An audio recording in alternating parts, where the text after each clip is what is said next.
Hello again, everyone. Back with the talk show that makes this many so far, and coincidentally we have this many things that holidays have taught us. Numero uno is that I can, but really should not eat anything that I want.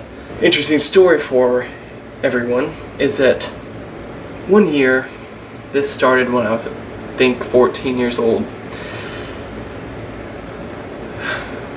The day after Thanksgiving,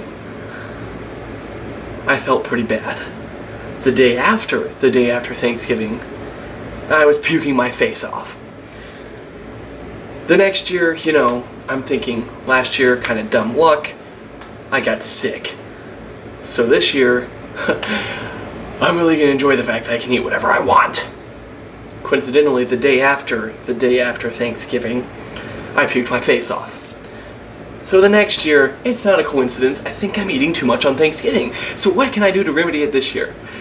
I'm gonna eat whatever I want. And then the day after Thanksgiving, I puked my face off. Who down? I don't really like my family that much.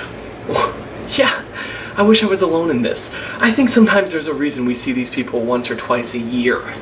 And that's because when we do see them, we're like, oh, I'm gonna get to see Blobbity Blue again. And then you see them, you're like, oh man, I don't think I like this guy, or this girl, or these people. Because let's be honest, it's not a good holiday unless someone gets angry, someone starts crying, or somebody gets yelled at. All three might happen at once even, and that would really make for the best holiday ever. Originally, one of the things I had on this list was that Hollywood got holidays wrong. Except then I started thinking, it's about 50-50. You either have an amazing holiday in which you wish you could just go back and repeat it and that every holiday was like that, or it was horrible because you got in a fight with every family member you've ever had. And in my experience, it really is one extreme or the other. Sometimes family just keeps you waiting and waiting and waiting for hours before you can actually get on with your holiday. You take naps, you play video games, you maybe start crying or get in a fight just to try and keep yourself entertained until they get there. And then once they are there, you're like, oh, thank goodness they finally got here. And then that lasts for about 5 or 10 minutes, and then you're like, maybe we could just go back to waiting for them. I have no stories to share. Holidays are a time for gift giving, eating way too much food, hating your family, and of course, telling stories.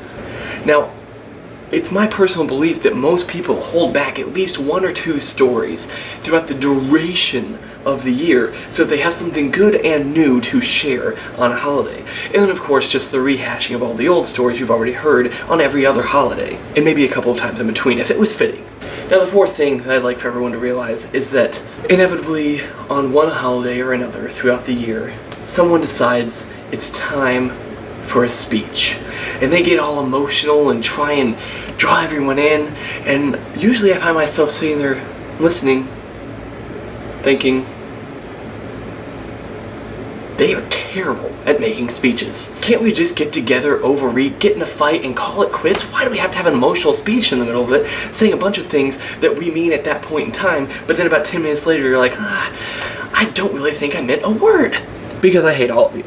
Now where's my pie? And of course, the fifth and final thing that we can learn from holidays, and this is probably the first really, really valuable thing that we can learn, which is that snow is only acceptable on those few days of the year. Any other day, it's just annoying, it's dirty, it's cold, it's in the way of you getting to work or school or wherever you're going, and you just despise it. Because we're not 5 anymore, we don't build snowmen. Do you wanna build a snowman? Come on, let's go and play. I never see you anymore. Family. Come out the door, it's like you've gone away. Well, I wish. And because I live in Indiana, I should probably specify the fact that St. Patrick's Day is not a good day for snow, and neither is Halloween. But that's not a real holiday anyway. Speaking of times we all get to overeat, right? Bonus, a 6th point. A 6th thing. A 6th thing.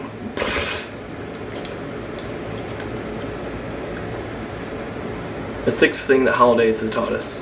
Some people think they're better than us for not celebrating holidays, and we think we're better than them for actually celebrating the holidays, but in the end, neither one of us end up enjoying them.